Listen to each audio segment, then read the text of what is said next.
Welcome to A Drink of Wisdom with Jay Wise and Nathan Drinkard. I'm your host, Cody Ward.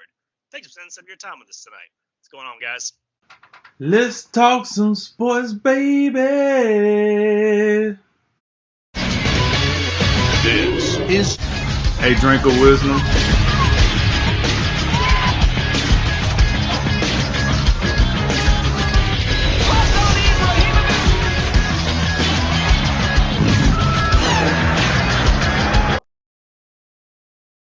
All right, fellas, let's head out west where the Los Angeles Lakers held off the Philadelphia 76ers at home 120 to 107 last night. Anthony Davis led the Lakers with 37 points, while LeBron nailed his point forward position with 14 assists to go with 22 points. The Sixers were without Ben Simmons or Joel Embiid, as well as Josh Richardson. Recent acquisition Glenn Robinson did put up 25 points, but the Sixers just didn't really have the talent on hand to compete. Philly remains in the 6th seed in the East, while the Lakers hold firm at number 1 out west. All right, Jay, you told us the Clippers are the team to beat out west all season. Did you see anything from the Lakers last night that would have changed your mind? Obviously not changing my position that I've held all season. I do think I still give the Clippers a slight edge over the Lakers, but I mean, it's close, and it's you can make an argument for the Lakers. They got a great shot.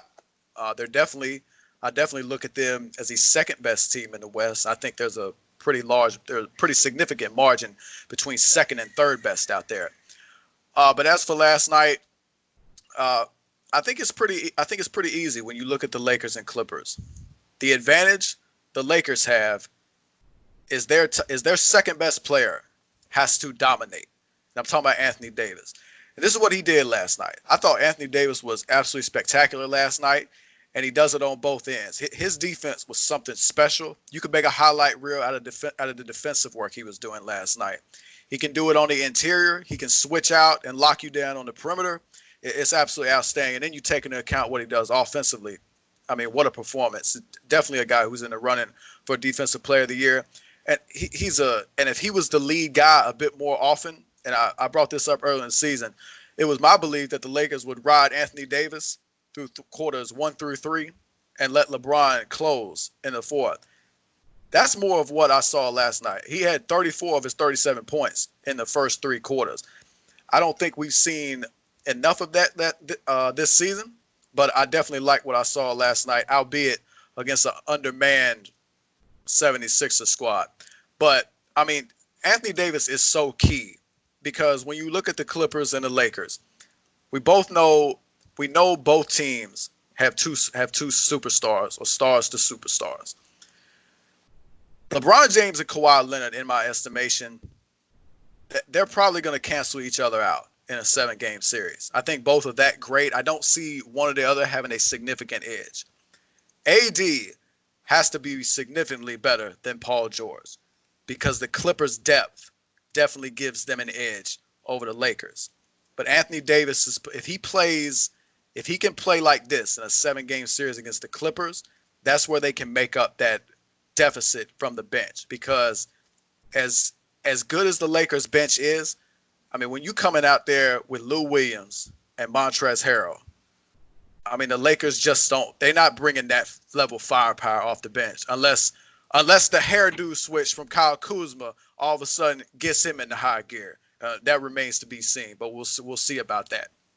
But yeah, the biggest key for the Lakers this season and in the playoffs, and especially against the Clippers, it's going to be Anthony Davis. And we've seen this from time to time. We saw it against the small ball Rockets. We saw it last night with no Joel Embiid, no Ben Simmons. Anthony Davis is a mismatch in this league of small ball and outside shooting. He can get you 30, an easy 30 every night because there's so many teams, and against the Clippers especially, you're probably going to see a lot of Montrezl Harrell on Anthony Davis. And there's just no reason Anthony Davis shouldn't just dominate him. As far as the 76ers, I've been known on this show to be quite hard on them for their lackluster season they've had. I'm not going to do that on this particular occasion, though. There's no reason to give the 76ers grief at this particular juncture. We understand your superstars are not there with Joel Embiid, Ben Simmons, and to cap it off, Josh Richardson. He exited the Clippers game with a concussion. So, I mean, they're undermanned. You can't deny what you're seeing. you got 2 max players in there, but they're max players by, their paychecks only. There's no max contract performances you're getting out of Tobias Harris and Al Horford. But you got to give these guys credit. In the last 2 games against the Clippers and Lakers, these guys come out, they're playing hard. They took the Clippers all the way down to the wire on Sunday. That was a great game. Shake Milton poured in 39 points. He was absolutely fantastic. You look at Glenn Robinson had a nice game last night. I like what you get from Korkmaz. He's definitely a sharp shooter. And just as a unit, these guys without the stars, they seem to play a whole lot harder. So I give Brett Brown credit for having these guys ready and having them competing. But I mean, when I look at what Brett Brown's he's got to be in the ear of Simmons and Embiid and like, guys, when you get back, you see how hard these guys who are less talented are playing? We got to see some of that if we're going to make a run, and I'm going to keep my job, because Brett Brown's job security is totally reliant about what the 76ers do in this playoffs. All right, first of all, I want to say that game against the 76ers, let's be real here. We're not even going to use that as a barometer right now, but I'll get back to the 76ers here a little later. Here's what I want to talk about. Sunday, 3:30 ABC. That is the game I'm going to use as a barometer. That game, they'll be playing the Clippers as the prime time, ABC Sunday, whatever, shebang, fireworks, boom, boom, boom, boom. But to Jay's point about last night, I do agree with him about most of it. I do beg to differ a little bit. The one thing about the Clippers is this: the Clippers 1 through 10 is better than the Lakers 1 through 10. It's no denying that. That's hands down. If you go through the totality, I do think at this time LeBron could bring you a little more on the offensive side than Kawhi, but Kawhi is going to bring you a busload more on the defensive side at this point. So I'm not arguing that. And then when you look at Paul George and Anthony Davis, I definitely think Davis should be able to give you more than what Paul George. But when you, like you said, when you take those 4 out of the equation, then what you got? Like, you can pinpoint a third guy for the Clippers if you want. Whether that's Lou Williams, which we like to say it should be Lou Williams, or you could say Marcus Morris if you wanted to. Like, they have a third guy that you could put in the mix. The Lakers' third guy, I mean, let's be serious here. Like Jay said, he's about as consistent as his hair color. We don't know what we're gonna get. All right, you know what I'm saying? He want to come out here looking like a young Frisbee, then he want to look like a Furby, then he want to look like, and he's sitting over here talking about they hate me because they ain't me. What? Who wants to be? Who wants to be you right now? Matter of fact, I'm gonna tell you right now. I wish you was Brandon Ingram and Brandon Ingram was you, because I said the Lakers should have kept Brandon Ingram over Kuzma, but they kept Kuzma because he's a team player. He's a knee slapper. He's a me guy. And then he comes out here and he talked that jazz about LeBron early in the year, talking about how he don't want to play defense. Oh, if you don't say Kuzma, because you're just a stopper out there.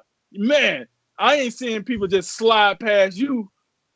I didn't see Korkmaz just posterize and slide past you the other night. So we might want to knock it off, Kuzma. First and foremost, knock it off. With all that said, I want to illustrate the fact that the Lakers never know who the third guy is going to be. Now, if they can get consistent scoring from a third guy, it don't got to be Kuzma. We thought it was going to be Kuzma, but let's say it's Caruso. All right, fine. Let's say it's Danny Green, maybe even KCP. One of those guys got to be that third guy that helps LeBron and AD. We see what AD can do. When it comes to the Clippers, here's the deal. This is where I differ from what Jay said. I think you let LeBron, he can do his thing, sprinkling his sauce 1 through 3. I think AD got to be the closer. He has to be the fourth quarter guy. And here's why. That team, the Clippers, is built to stop LeBron. Kawhi, Paul George, Marcus Morris. That's why those 3 guys are in the collective there for the Clippers. They're there to stop LeBron James. Why do I say that? Because none of them could stop Anthony Davis. You cannot name me a player that's on that roster that's built to stop Anthony Davis. Whatever you can say, you say, oh, well, he got the size, but he too slow. Oh, well, he too slow, but he got the size. Like, either way, I can tell you how they're not going to beat Anthony Davis. This is why I feel as if when you make it a Lakers versus Clipper conversation, you have to think, okay, if I give it to AD on the block, he should be either A, able to take him to the hole, or B, draw a foul. Oh, by the way, he is not a liability at the free throw line. Yes, he could get shaky, but he shoots above 80%. You know what I'm saying? That'll get you, get the job done most nights. If you put him on the free throw line at crunch time, he can get the job done. Whereas if you do that to LeBron, we have seen the proof is in the pudding. I'm a LeBron James fan. I love the guy, but let me tell you what, you better not put him on the free throw line in crunch time because he ain't going to get it done. He has shown that time and time again. And I would not, I love to have the ball in LeBron James because he's still considered a top 5 player in this league. So why wouldn't you want the ball in his hand? But I think you got to go through AD in the fourth quarter because he is the matchup problem. Now, last night, hey, we had a depleted Clipper squad, so I guess you can do it however you want to do it. You don't have to, follow a blueprint when you playing a team that's depleted. You kind of can go out there. We seen it last night. The first quarter of that game, the Lakers mailed it in. Did you see that performance in the first quarter? They was not interested at all. Even the fans was starting to wonder. And then, me and Jay was talking about before the show, it was that last minute of the second quarter, they said, hey, LeBron, you ready to play some defense? Yeah, AD, you know what's up. What's up? You good, Bradley? Yeah, we about to do this? Yeah, we're going to do this. All right, let's do this. That last minute, if you listen to this and you didn't see that last minute, just go to YouTube, get your clip on, and look at that last minute of the first half. That was a clinic. It was a steal by Bradley, one possession down. Bradley, he throws it to LeBron. LeBron throws it to KCP for an easy dunk. Then the 76ers come back down again. AD gets in the passing lane, steals the ball, takes it, and I don't know who that young fella was that tried to stop AD to go to the hole. He didn't even have a chance. You know what I'm saying? He rests in peace. Like your thought process was all off. You was a little discombobulated. Maybe you had your eardrum bust because I don't know what you was trying to do. AD still go and he slams on him, right? And then the third straight possession, they coming down like, oh, we finna get this shot up before half. And then LeBron, old man Bron, sends his shot to the nosebleeds. So I'm like, okay, well, hey, the Lakers got a little switch to them, I guess. Like, when they feel like it, they can turn it on. And I thought that at that point, pretty much the whole third quarter, the Lakers dominated that game. They didn't really, put a whole lot of effort into the fourth quarter, but they had such a gap that they could mail it in for majority of the fourth quarter, and they only had to play a small sample size, 2 to 3 minutes to get the job done in the fourth quarter. So listen, at the end of the day, it's very hard to answer that question with this 76er team. Maybe if we had a full 76er team, a 76er team that was clicking, even a 76er team that's in Philadelphia, because evidently they 2 different teams. If you give me the 76er team that's in Philadelphia playing at the Wells Fargo Center, then I would say, hey, you know what I'm saying? We've seen something that we can go off of. But it's a little hard for me to go for that now. I was impressed with what I seen with the Lakers, but give me something. Let me see what you do against the Clippers. Because now the Clippers are healthy. Like, they are healthy now, and they playing some ball. I mean, they ran the Nuggets out of the gym the other night. And you know what I mean? And the Nuggets is a team we had respect for before the season. At least a team we consider a playoff team, if nothing else. So they ran them out the gym. It wasn't even the Mile High City. Yeah, that's exactly what it was. So they was out of there. So let's see what they do against the other team in LA on Sunday, and then I'll reserve my opinion for that then. Oh man, the one-liners always get me. I love them. Yeah, man. Overall, I think this would have been really embarrassing if the Lakers would have managed to lose this game, especially the lackadaisical way they started. You're talking about a Philly, a team without three of their four best players, and a team that hasn't won on the road since January 20th. That would have not looked good, but they obviously were able to get it done. I was a little surprised. I guess a little surprised at how dominant Anthony Davis was for most of that game.